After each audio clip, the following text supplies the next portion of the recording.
Hinabol at binaril ang isang lalaki sa Tondo, Maynila ng isa umanong barangay kagawad. Ang suspect, rumesback lang daw matapos magsumbong sa kanya ang isang lalaking unang nakaaway ng biktima. Laging una ka sa balita ni Jomer Presto Exclusive. Sugatan ang lalaking ito matapos siyang pagbabarilin sa bahagi ng daang bakal sa barangay 163 sa Tondo, Maynila, Martes ng gabi. Ayon sa barangay, mula sa bahagi ng Kagandahan Street, nakatakbo pa ang biktima papunta sa Dagupan Street bago siya naabutan ng sospek at tuluyang pinagbabaril. Naalaman lang namin nagkabarilan na lang. Ang dami rin tama yung taong yan eh. 3 tama. Isang muka. Sa leeg. Hindi raw nakuhanan ng aktual na pamamaril dahil sira ang mga CCTV ng barangay 163 at mga katabing barangay.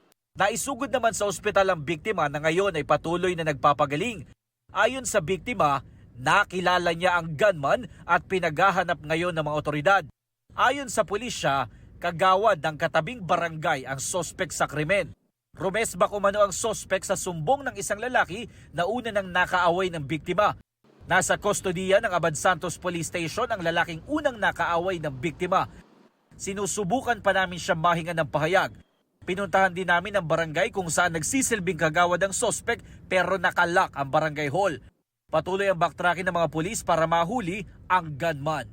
Ito ang unang balita, Jomer Presto para sa GMA Integrated News. Kapuso, huwag magpapahuli sa latest news and updates. Maging una ka sa balita at mag-subscribe sa YouTube channel ng GMA Integrated News.